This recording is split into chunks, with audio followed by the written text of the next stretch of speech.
오늘 하나님의 말씀 보겠습니다. 오늘 하나님의 말씀 신약성경 고린도전서 15장 1절에서 11절 말씀입니다. 오늘 하나님의 말씀 고린도전서 15장 1절에서 11절 말씀입니다. 읽도록 하겠습니다. 형제들아, 내가 너희에게 전한 복음을 너희에게 알게 하노니 이는 너희가 받은 것이요 또 그 가운데 선 것이라.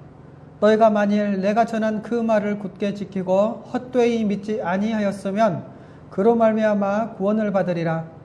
내가 받은 것을 먼저 너희에게 전하였노니 이는 성경대로 그리스도께서 우리 죄를 위하여 죽으시고 장사 지는 바 되셨다가 성경대로 사흘 만에 다시 살아나사 게바에게 보이시고 후에 12 제자에게와 그 후에 500여 형제에게 일시에 보이셨나니 그 중에 지금까지 대다수는 살아있고 어떤 사람은 잠들었으며 그 후에 야고보에게 보이셨으며 그 후에 모든 사도에게와 맨 나중에 만삭되지 못한 자 같은 내게도 보이셨느니라. 나는 사도 중에 가장 작은 자라. 나는 하나님의 교회를 박해하였으므로 사도라 칭함을 받기를 감당하지 못할 자니라. 그러나 내가 나된 것은 하나님의 은혜로 된 것이니 내게 주신 그 은혜가 헛되지 아니하여 내가 모든 사도보다 더 많이 수고하였으나 내가 한 것이 아니요 오직 나와 함께 하신 하나님의 은혜로라. 그러므로 나나 그들이나 이같이 전파하매 너희도 이같이 믿었느니라. 아멘. 오늘부터는 말씀 선교센터에서 발행된 복음의 핵심 십자가 편을 가지고 여러분에게 말씀을 전해드리도록 하겠습니다. 오늘은 그 첫 번째 과로 1과 너희에게 전한 복음을 너희에게 알게 하노니 그 첫 번째 과인 복음은 다시 들을 필요가 있다는 것과 또 복음이 무엇인가에 대해서 여러분에게 말씀을 전해드리도록 하겠습니다. 오늘 우리가 읽었던 말씀을 살펴보면 1절에 사도 바울이 고린도 교회의 성도들에게 전한 복음을 다시 알기 원한다라고 말씀을 하고 있죠. 그리고 2절에 바울이 전한 이 복음을 굳게 지키고 헛되이 믿지 않으면 구원받는다라고 말씀합니다. 반대로 말하면 사도 바울이 전한 복음을 그들이 받았어도 복음을 굳게 지키지 않고 헛되게 믿으면 구원을 받지 못한다는 것이죠. 그리고 3절에서 4절에는 복음의 핵심적인 내용을 전하고 있고요. 또 5절에서 8절에는 부활의 증인들이 있다고 말하고 있습니다. 그리고 9절에서 10절 말씀을 보면 복음이 사도 바울에게 어떤 은혜 가운데 임했는지 그리고 어떻게 복음을 위해 사는 자가 되었는지를 말씀을 하고 있고요. 마지막 11절에는 똑같이 전했고 너희도 이같이 믿었다라고 말씀을 하고 있습니다. 첫 번째로 복음은 다시 들을 필요가 있다라고 이제 말씀을 드렸는데요. 여러분, 우리는 복음을 잘 알고 있고 또 믿고 있다고 생각을 합니다.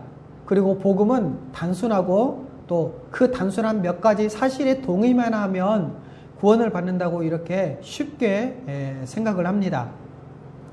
그런데 오늘 말씀 고린도전서 15장 1절에 보면 형제들아, 내가 너희에게 전한 복음을 너희에게 알게 하노니 라고 말씀을 하고 있죠. 사도 바울은 고린도 교회에 복음을 이미 전했는데 다시 알게 한다라고 말씀을 하고 있습니다. 뿐만 아니라 로마서 1장 15절에서도 사도 바울은 로마에 있는 예루살렘 교회에 편지를 보내는데 이렇게 말씀하고 있죠. 나는 할 수 있는 대로 로마에 있는 너희에게도 복음 전하기를 원하노라 라고 합니다. 사도 바울은 이미 복음을 알고 있는 예루살렘 교회에도 다시 복음을 전하려고 한다고 하고 있죠. 여러분, 왜 사도 바울은 이미 복음을 알고 또 믿고 있는 고린도 교회나 예루살렘 교회에 다시 복음을 전하려고 할까요? 복음을 분명히 알고 믿어야 하기 때문에 그렇습니다. 왜냐하면 복음은 우리의 구원과 관련되어 있기 때문에 그렇죠. 그래서 2절에서는 그로 말미암아, 다시 말해서 복음으로 말미암아 구원을 받으리라 라고 했습니다. 그렇기 때문에 복음을 분명히 알고 믿는 것이 매우 중요하다라고 말할 수 있습니다. 그런데 어떤 사람들은 복음은 불신자들에게 전하는 것이지 신자들에게는 복음을 전할 필요가 없다고 말합니다. 그래서 복음을 전하고 또 설명을 하면 마치 자기를 무시한다고 생각을 하거나 또 상당히 불쾌하다는 반응을 보이기도 합니다. 심지어 복음을 전하는데 분노를 하면서 격하게 반발하기도 하죠. 왜냐하면 복음을 다 알고 있다고 여기기 때문에 그렇습니다. 그런데 여러분, 교회에 다니니까 복음을 들었으니까 기본적인 얘기니까 다 알겠지 라고 생각하는데 전혀 그렇지 않습니다. 참으로 안타까운 것은 어떤 목사님도 이해에 반해서 이해의 뜻과 동조해서 신자들은 이미 복음을 다 알고 있기 때문에 복음을 다시 전할 필요가 없고 설교에서 복음을 말하는 것은 아주 초보적인 것이라고 여깁니다. 그런데 더 안타까운 것은 무엇입니까? 우리가 보고 있는 똑같은 그 성경을 보면서 성경에서 무엇인가 이해하고 또 그것에 대해서 말하기는 합니다. 그런데 복음을 말하지는 않습니다. 아니, 자기들이 말하는 것이 복음이라고 확신에 찬 목소리로 오히려 힘주어 말을 하죠. 성경에서 말하려는 그 내용은 말하지 않고 자기들의 관심사 혹은 시대의 관심사나 세속적인 복만을 찾고 말하는 사람들도 있습니다. 여러분, 복음을 분명히 알아야 삶의 원리가 나옵니다. 그런데 성도들이 제대로 살지 못하는 것에 대한 그러한 해결책이 복음을 몰라서가 아니라고 하죠. 어떻게 살아야 하는지 모르기 때문에 복음 말고 어떻게 살아야 할지 그 방법을 가르쳐야 한다고 말합니다.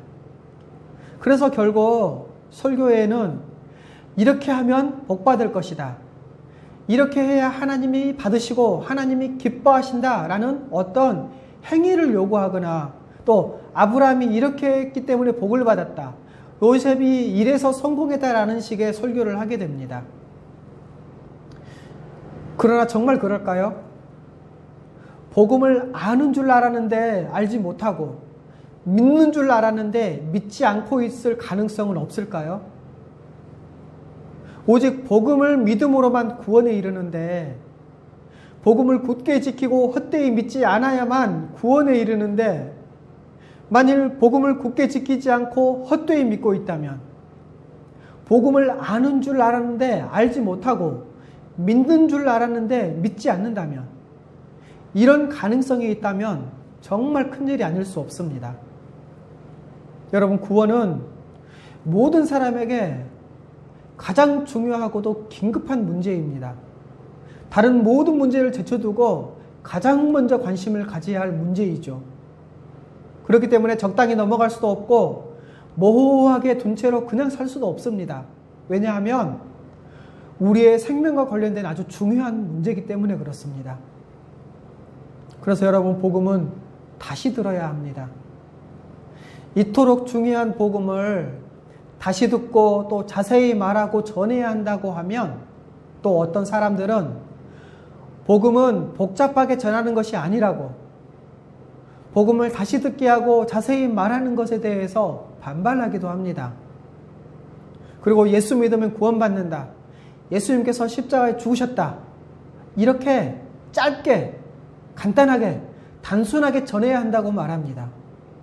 물론 어떤 상황에서는 이것이 최선의 복음이고 단순하게 말할 수는 있습니다. 그런데 이 정도면 충분하다. 더 알 필요 없고 더 이상 많이 알면 복잡하다. 그냥 믿어라 라고 하죠. 여러분, 이 정도면 충분합니까? 복음을 더 많이 알게 되면 복잡해지는 건가요? 왜 예수님께서 십자가에 죽으셨는지, 왜 예수님을 믿어야 구원받는지, 그리고 하나님은 왜 예수님을 통해서 우리를 구원하셨고 예수님을 믿고 나서 지금 우리에게 어떤 일이 일어났으며 우리가 어떤 존재가 되었는지에 대해서는 말하지 않습니다. 그런데도 충분하다고 말할 수 있을까요? 그런데도 복음을 알면 더 복잡하다고 말할 수 있을까요? 더 이상 복음에 대해서 자세하게 설명하지 않으려고 하죠. 그래서 여러분, 복음은 다시 들을 필요가 있습니다. 여러분, 복음을 처음 들었을 때는 잘 설명하지 못할 수도 있습니다. 왜냐하면 설명이 부족했거나 혹은 충분히 알아듣지 못하거나 오해할 수도 있기 때문에 그렇죠. 그리고 또 한 번 잘 들었다고 해서 복음을 잘 정리할 수 있는 것도 아니고 확고히 믿고 사는 것도 아닐 수 있기 때문에 그렇습니다. 또 이 복음을 다시 듣는 것은 우리의 믿음을 점검하는 계기가 되기도 합니다. 그래서 사도 바울은 참된 믿음을 갖고 있는지 점검하고 더 나아가서 믿음으로 구원에 이르도록 하기 위해서 복음을 다시 설명하고 있습니다. 여러분, 믿음은 들음에서 난다고 했죠. 복음을 잘 알고 믿는다고 할지라도 복음을 다시 들으면 큰 기쁨을 누리고 더 견고한 믿음을 갖게 됩니다. 십자가 복음, 성경 전체가 말하려고 하는 이 십자가의 복음을 전하면, 그리고 복음을 다시 듣고 나누면 우리의 믿음이 생기고 더 경건해질 수 있습니다. 복음은 반복해서 들을 때마다 은혜요, 믿음이 자라기 때문이죠. 그리고 믿지 않는 자는 복음을 다시 들었을 때 믿음을 갖게 되는 은혜를 누립니다. 믿음은 들음에서 나기 때문이죠. 그래서 복음은 다시 들을 필요가 있습니다. 여러분, 복음에 대해서 가장 먼저 증언하는 것이 복음서지요. 신약성경의 사복음서입니다. 그런데 만일 복음을 간단하게 몇 마디로 설명할 수 있고 또 그것으로 충분하다면 성경은 왜 복음서가 4개나 있을까요? 이 복음에 대한 도리를 하나로 설명하기 어려워서 사복음서를 가지고 복음을 설명하고 있는 것입니다. 이렇게 성경은 복음의 기초인 예수 그리스도의 생애, 그리고 예수님의 이 사역을 사복음서를 통해서 반복적으로, 하지만 다양한 각도로 제시합니다. 또 사도 바울은 이 복음을 로마서, 에베소서, 골로새서를 통해서 이 복음을 체계적으로 설명하고 있죠. 특별히 로마서는 사도 바울이 복음에 대해서 간략히 썼다고 말합니다. 그런데 이 사람들은 이 로마서를 볼 때마다 어렵다고 생각하고 이 로마서를 자세히 설명해 주면 굉장히 풍성하다고 좋아하면서 기뻐합니다. 또 사도 바울은 갈라디아서를 통해서 복음이 아닌 것에 대해서 비판을 하면서 논쟁적으로 복음을 지키고자 했습니다. 뿐만 아니라 사도 요한은 요한서신을 기록했죠. 이 요한서신은 복음을 다시 한번 설명을 하고요, 가짜 믿음을 구별하는 책이기도 합니다. 그래서 사도 요한은 이 요한서신을 통해서 복음에 근거한 참된 믿음을 논증하고자 애썼습니다. 여러분, 성경은 이처럼 복음으로 가득 차 있습니다. 그런데 무엇을 근거로 복음을 간단히 얘기해도 된다고 말하는 것일까요? 성경은 이 복음의 깊은 도리를, 예수님이 이 땅에 오셔서 이루신 일, 다시 말해서 그분이 어떤 분이신지, 예수님의 인격, 그분이 어떤 일을 행하셨는지, 예수님의 사역, 이것을 다양한 방식으로, 다양한 관점에서 설명을 하면서 이 모든 성경에 기록된 것이 바로 우리에게 다 필요한 말씀이 필요하다고 말씀을 하시고, 신자에게 복음을 분명하고 풍성하게 알도록 요구하십니다. 뿐만 아니라 오늘 말씀에서 말하듯이 복음은 다시 반복해서 들어야 합니다. 왜 그럴까요? 복음을 듣기는 들었어도 그것을 굳게 지키지 못하거나 또 헛되이 믿을 수 있기 때문에 그렇습니다. 여러분, 복음을 믿는 것은 정말로 중요합니다. 우리의 구원이 이 복음에 대한 믿음에 달려있기 때문에 그렇죠. 여러분, 우리 인생에서 이것보다 더 중요한 것이 또 있겠습니까? 우리는 복음을 잘 알고 있습니까? 또 이 복음을 굳게 지키며 믿고 있습니까? 여러분, 오늘 말씀을 통해서 이 모든 것을 다시 생각하고 복음을 잘 듣고 참되게 믿기를 구해야 할 것입니다. 자, 그러면 복음이란 무엇입니까? 먼저 단어의 의미를 살펴보면 기쁜 소식, 복된 소식이죠. 굿뉴스라고 합니다. 여러분, 복음을 전하면 복음을 아는 자든 또 복음을 모르는 자든 동일한 반응을 한다는 것입니다. 복음을 아는 자는 알고 있는 것을 말하니까 기뻐하고, 복음을 모르는 자는 모르는 것을 말하니까 새롭게 알게 되어서 기뻐한다는 것이죠. 그래서 복음은 기쁜 소식, 복된 소식입니다. 그런데 성경은 이 복음을 그러면 어떻게 정의를 내리고 있을까요? 네 가지로 살펴보도록 하겠습니다. 첫 번째로는 복음은 하나님의 아들 주 예수 그리스도라는 것이죠. 성육신 하셔서 죽으시고 부활하신 하나님의 아들이신 주 예수 그리스도를 복음이라고 합니다. 그래서 로마서 1장 1절에서 4절에서 이렇게 말씀하고 있죠. 예수 그리스도의 종 바울은 사도로 부르심을 받아 하나님의 복음을 위하여 택정함을 입었으니 이 복음은 하나님이 선지자들을 통하여 그 아들에 관하여 성경에 미리 약속하신 것이라. 그 아들에 관하여 말하면 육신으로는 다윗의 혈통에서 나셨고 성결의 영으로는 죽은 자 가운데서 부활하사 능력으로 하나님의 아들로 선포되셨으니 곧 우리 주 예수 그리스도시니라. 여러분, 사도 바울은 1절에서 자기를 소개를 하고 있죠. 예수 그리스도의 종 바울이라고, 사도로 부르심을 받았다고, 그래서 하나님의 복음을 위하여 택정함을 입은 자라고 자신을 소개합니다. 그리고 나서 2절에서 4절에서는 이 복음을 곧 우리 주 예수 그리스도시니라 라고 정의를 내립니다. 그래서 복음을 한마디로 표현을 한다면 예수 그리스도라고 말할 수 있습니다. 하나님의 아들이신 우리 주 예수 그리스도라고 말할 수 있죠. 두 번째로 복음은 예수 그리스도께서 우리를 위해 죽으시고 부활하심이 복음입니다.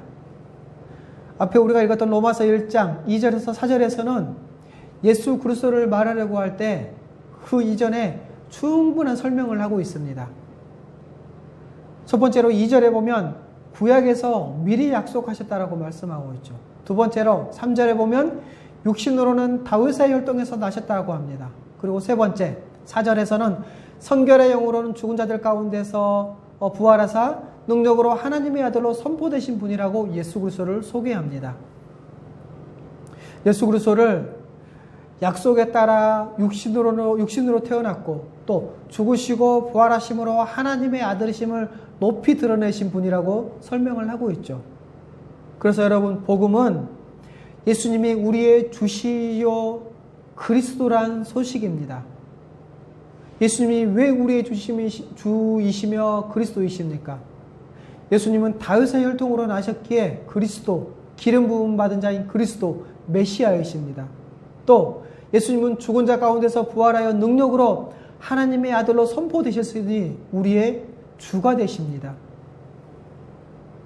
그리고 고린도전서 15장 3절에서 4절은 또 이렇게 말씀하고 있습니다.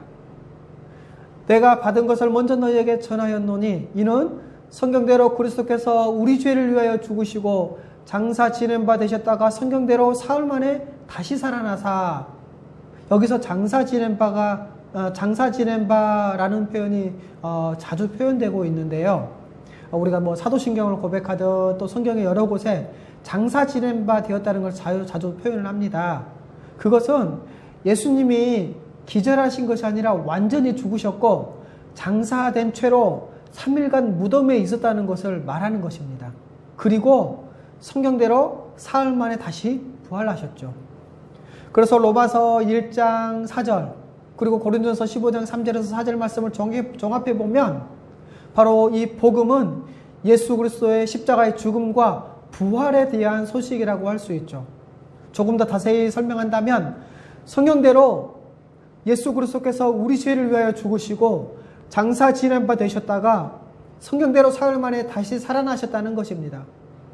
그리고 이것으로 인해서 우리 구원의 길이 열린 것이죠. 그래서 여러분, 복음은 이 예수님의 인격의 관점, 다시 말해서 예수님이 누구신가, 이렇게 예수님의 인격의 관점에서 설명하기도 하고요. 또 예수님께서 무슨 일을 하셨는가, 예수님의 사역의 관점에서 설명하기도 합니다. 여러분, 예수님은 우리의 주님이시요 그리스도이십니다. 예수님은 우리를 대신해서 십자가에 죽으셨고 부활하셨습니다. 그리고 이 모든 것이 우리의 구원을 위해 필요한 소식, 바로 복음이지요. 세 번째로, 복음은 오직 예수 그리스도를 믿음으로 의롭다함을 얻는 것입니다. 그래서 갈라디아서 2장 16절에 이렇게 말씀하고 있습니다. 사람이 의롭게 된 것은 율법의 행위로 말미암음이 아니요 오직 예수 그리스도를 믿음으로 말미암은 줄을 알므로 우리도 그리스도 예수를 믿나니 이는 우리가 율법의 행위로서가 아니고 그리스도를 믿음으로써 의롭다함을 얻으려 함이라. 율법의 행위로서는 의롭다함을 얻을 육체가 없느니라. 여러분, 복음에서 말한 예수 그리스도는 어떤 예수 그리스도입니까? 바로 십자가에서 우리 죄를 위해서 대신 죽으시고 다시 부활하신 예수 그리스도시죠. 이 예수 그리스도를 믿음으로 의롭게 되어지는 것, 이것이 복음입니다. 그러면 어떻게 의롭게 되어집니까? 율법으로는 할 수 없습니다. 오직 예수 그리스도를 믿음으로 의롭다함을 얻을 수 있는 것이죠. 그래서 복음은 율법의 행위로서가 아니라 오직 그리스도를 믿음으로 의롭다함을 얻는다는 소식입니다. 이것이 복음이죠. 여러분, 우리는 어떤 자들이었습니까? 율법의 행위로 의롭게 되어질 수 없는, 그래서 다 저주받을 수밖에 없는 자들이었습니다. 그런데 그런 우리에게 복음이 전해졌죠. 예수 그리스도를 믿을 때, 우리 죄 때문에 우리를 대신해서 십자가에 죽으시고 다시 부활하신 우리 주 예수 그리스도를 믿을 때 그 믿음으로 말미암아 하나님 앞에 의롭다함을 얻는 자가 되었습니다. 이것이 복음입니다. 여러분, 만일 모든 사람의 율법의 행위로 판단을 받는다면 아무도 의롭다함을 얻을 수 없고 구원에 이를 수도 없을 것입니다. 그런데 율법의 행위가 아니라 믿음으로 의롭다함을 얻을 수 있다면 율법을 노골적으로 지키지 않고 살아온 죄인도 구원에 이를 수 있는 길이 열렸다는 의미입니다. 그래서 복음이죠. 죄인들에게 그리스도를 믿음으로 의롭다함을 얻는다는 이 소식은 놀라운 복음인 것입니다. 네 번째로, 복음은 모든 믿는 자에게 구원을 주시는 하나님의 능력이요, 복음에는 하나님의 의가 나타납니다. 그래서 로마서 1장 16절에서 17절에 이렇게 말씀하고 있죠. 내가 복음을 부끄러워하지 아니하노니 이 복음은 모든 믿는 자에게 구원을 주시는 하나님의 능력이 됨이라. 먼저는 유대인에게요 그리고 헬라인에게로다. 또 17절, 복음에는 하나님의 의가 나타나서 믿음으로 믿음에 이르게 하나니 기록된 바 오직 의인은 믿음으로 말미암아 살리라 함과 같으니라 라고 말씀을 하고 있습니다.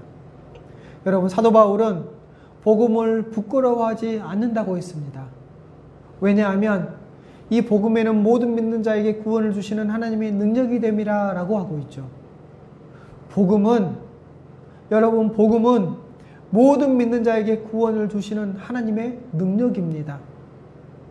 자, 그러면 어떤 자에게 구원을 주십니까? 믿는 자에게.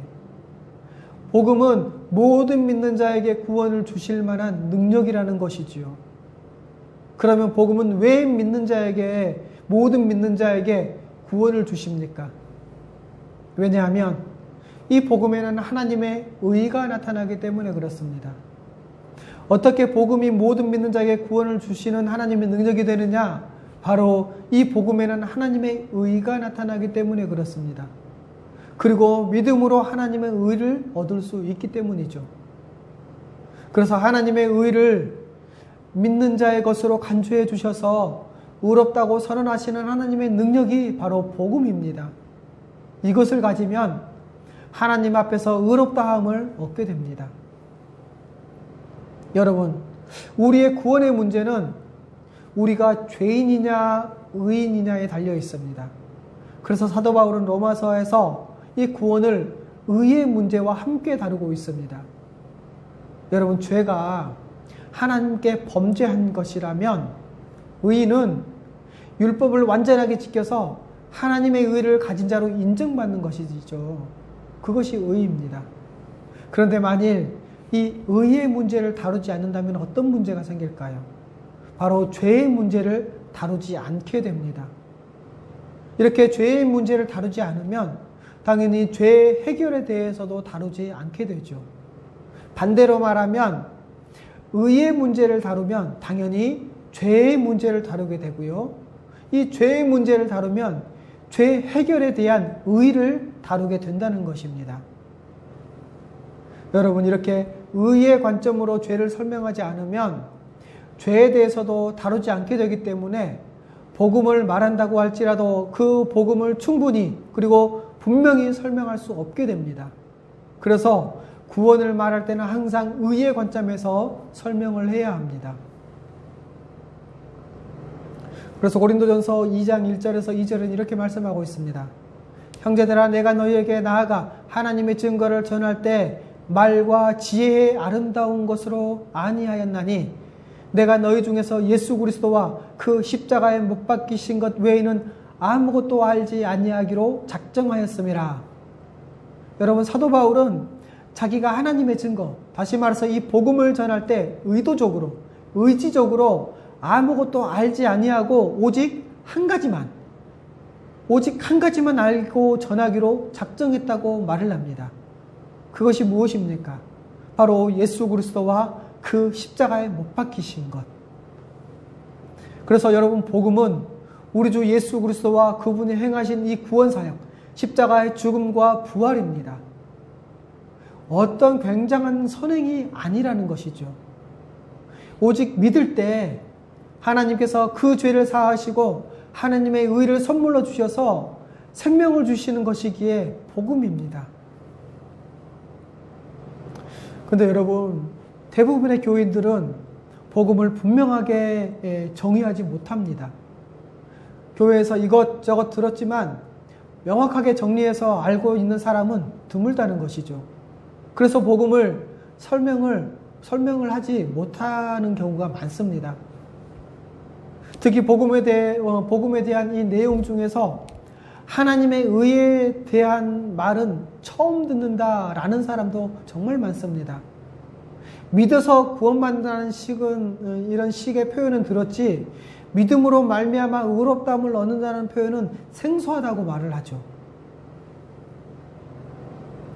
여러분, 복음에 대해 기본적인 정의조차 할 수 없다면 큰 문제가 아닐 수 없습니다. 복음에 대해 충분한 지식이 없는데 어떻게 구원에 이르는 지혜와 지식을 가졌다고 장담할 수 있겠습니까? 그래서 복음의 기초를 아는 정도를 넘어서서 복음에 대해 충분히 알아야 합니다. 그래야 믿음이 생기고 복음을 따라 살 수 있습니다. 복음에 대해 잘 알지 못하면 반드시 성경을 읽고 복음을 배우고 자신의 이 믿음을 다시 한번 점검해야 합니다. 여러분, 이것만큼 중요하고 시급한 일은 없습니다. 여러분, 이 복음은 믿음의 대상과 내용으로 요약할 수 있습니다. 첫 번째로 바로 예수 그리스도의 죽으심과 부활하심, 한마디로 표현하면 십자가죠. 십자가의 죽으심과 부활입니다. 그래서 예수 그리스도, 그분이 복음이죠. 어떤 예수 그리스도십니까? 바로 우리를 위해서, 우리 죄를 인해서 대신 십자가에 죽으시고 부활하신 예수 그리스도시죠. 두 번째로 믿음입니다. 바로 이것을 믿음으로 의롭다함, 칭의라고 하죠. 의롭다함을 얻고 구원받는 자가 됩니다. 예수 그리스도께서 우리를 위해 십자가에 죽으셨고 하나님이 은혜를 베풀어 주셔서 우리가 그 십자가의 유익만 누리면 의롭다함을 얻고 저주에서 벗어날 수 있는데, 만약에 그것을 우리가 받아들이는 방도가 또 우리의 행위의 근거를 하고 있고 우리가 달성할 수 없는 경지라면, 그것을 알고도 얻을 길이 없다면 그것이 어떻게 복음이겠습니까? 그런데 이것을 무엇으로 얻을 수 있나요? 믿음으로. 믿음으로 의롭다함을 얻어 구원을 받을 수 있습니다. 구원을 얻을 수 있는 것이죠. 그래서 믿음의 은혜입니다. 여러분, 신앙의 왜곡이나 율법주의가 왜 생깁니까? 바로 이 믿음을 이해하지 못해서 생기는 것입니다. 여러분, 우리는 이 믿음에 대한 교리를 잘 이해해야 됩니다. 마지막 세 번째로 칭의와 구원입니다. 예수 그리스도의 이 십자가의 이 은혜를 누리는데 그것을 우리는 믿음으로 누리죠. 믿음으로 완전한 의로움, 완전한 구원을 누립니다. 그런데 만일 확고한 구원이 아니라면, 부족한 구원, 빼앗길 수 있는 의로움, 이 더럽혀질 수 있는 의로움이라면 항상 불안하지 않겠습니까? 그래서 완전한 의로움, 완전한 칭의, 완전한 구원, 이것이 복음입니다. 우리 주 예수 그리스도의 십자가와 부활, 예수 그리스도께서 십자가에서 대신 죽으시고 그 사역에 성취되었음을 보여주는 이 부활하심, 그리고 그것을 믿을 때 하나님께서 완전히 의롭다 여기시는 이 칭의의 은혜, 더 나아가서 하나님 나라에 들어가게 하시는 그 구원의 은혜를 주신다는 것이 복음입니다. 그래서 십자가, 다시 말해서 예수 그리스도의 죽으심과 부활하심, 그리고 믿음, 그리고 이 칭의와 구원, 이 세 가지를 우리는 잘 알아야 됩니다. 그래서 우리는 앞으로 이 십자가, 믿음, 칭의에 대해서 하나하나 자세히 다루어 보도록 하겠습니다. 말씀을 정리하겠습니다. 복음은 다시 들을 필요가 있습니다. 왜냐하면 첫 번째로 복음은 우리의 구원의 문제를 다루고 있기 때문에 그렇습니다. 그래서 두 번째로 복음을 다시 들으면 우리의 믿음을 점검하는 계기가 되지요. 그리고 세 번째로 복음은 반복해서 들을 때마다 은혜요, 믿음이 자라기 때문에 그렇습니다. 그리고 네 번째로 믿지 않는 자가 이 복음을 다시 듣고 믿음을 갖게 되기 때문에 그렇습니다. 여러분, 복음은 무엇입니까? 바로 예수 그리스도시죠. 좀 더 자세히 설명하면 성경대로 우리 죄를 대신해서 십자가에 죽으시고 부활하신 예수 그리스도, 그분은 하나님의 아들로서 부활 승천하셔서 주가 되신 분이십니다. 그런데 사람이 의롭게 되어서 구원을 받을 수 있는 방도는 율법의 행위가 아니라 오직 믿음입니다. 우리 죄를 대신해서 십자가에 죽으시고 부활하신, 그래서 부활하셔서 승천하셔서 주가 되신 그 예수 그리스도를 믿을 때 우리가 의롭다함을 얻어 구원받을 수 있습니다. 이것이 복음입니다. 여러분, 우리는 이 복음을 분명히 알아야 삶의 원리가 나옵니다. 복음을 명확하게 알고 참되게 믿으면 신자가 제대로 살 수 있습니다. 이 복음의 능력을 제대로 알면 견딜 수가 없게 되죠. 왜냐하면 복음을 너무나 잘 알기 때문에 부모에게, 친구들에게, 가족들에게 전하지 않을 수가 없기 때문에 그렇죠. 그래서 말하게 될 것입니다. 그러면 뭘 다 아는 얘기를 하냐고 할 것입니다. 그래도 얘기를 해줘야 됩니다. 그래서 듣기 시작하면 복음의 놀라운 이 부요함 때문에 기뻐하고 삶이 바뀌고 새 생명이 생기고 믿음대로 살 수 있기 때문입니다.